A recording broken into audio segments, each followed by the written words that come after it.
अस्सलामुअलैकुम जी, तुसी देख रहे हो मेरा पंजाबी चैनल हड्ड बीती जग बीती। तुहाडा बहुत शुक्रिया मेरे चैनल वेखण वास्ते टाइम कढ़दे हो, अपनी MB सर्फ करदे हो, बहुत शुक्रिया जी। अज मैं तुहानूं हड्ड बीती सुणावांगा। मैं इसी पिंड दा जम्मिया पलिया, पिंड ही जवान होया। गमे रोज़गार मैनूं खिच के शहर लै आया, शहर दा नवां माहौल। तो मेरी गली च ना, जिथे मेरा शहर वाला घर, तो उत्थे ना मेरी गली च किराएदार रहिंदा सी। ਉਹਦੇ ਨਾਲ ਮੇਰੀ ਸਲਾਮਦੁਆ ਬਣ ਗਈ। ਉਹਦੀ ਅਦਾਤੋ ਤਵਾਰ ਮੇਰੇ ਨਾਲ ਕੁਛ ਮੁਖਤਲਿਫ ਸਨ। ਉਹਦੀ ਰਹਿਤਲ ਬੈਤਲ ਕੋ ਥੋੜ੍ਹੀ ਜਿਹੀ ਮੁਖਤਲਿਫ ਸੀ। ਲੇਕਿਨ ਤੁਸੀਂ ਪਰਫੈਕਟ ਬੰਦਾ ਤਾਂ ਨਹੀਂ ਲੱਭ ਸਕਦੇ, ਕਿਉਂਕਿ ਅਸੀਂ ਆਪ ਪਰਫੈਕਟ ਨਹੀਂ।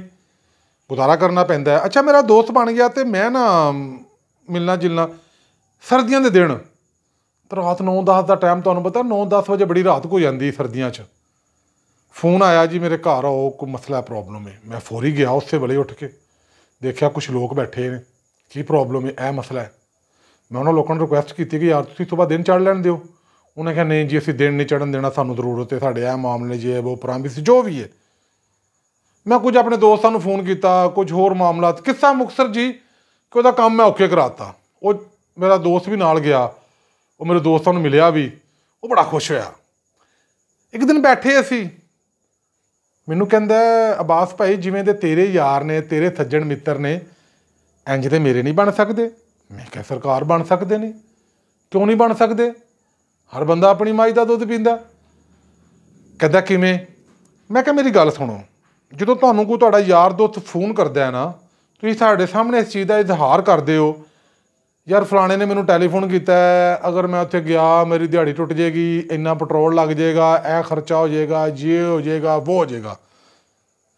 मैं तुहानूं जो कोई आवाज़ मारदा ना, तुसीं सब तो पहले अपनी सहूलत वेंदे हो।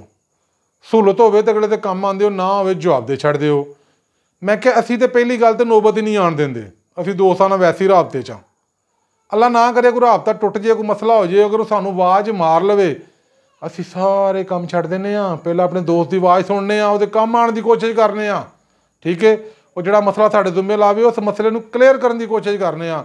मैं क्या तेरे ते साडे च इह फर्क है। शेख साहब, तुसीं भी अज तो बाद तुहाडा कोई दोस्त तुहानूं अद्धी रात नूं आवाज़ मारे, फौरी तौर ते उहदी गल सुणो। बुला रहा जाके उहदी गल सुणो, फोन कर रहा फोन सुणो, कोई काम तुम्हें ला रहा काम करो, तुहाडे भी आइंदे यार बन जाणगे। ठीक है जी, तुहानूं गल सुणाउण दा मकसद ये सी कि अगर तुसीं आंदे हो ना कि मेरे यार चंगे नहीं, मेरा तलक चंगे नहीं, ना ना ना सोना, ना ना वीर ना, तू आप चंगा नहीं। ठीक है, तू आप चंगा हो जा। ठीक है, लोगों के काम आउण लग पै, इंशाअल्लाह गलियां दे कख भी तेरे काम आउणगे। शाद रवो जी, आबाद रवो, खुदा हाफिज़।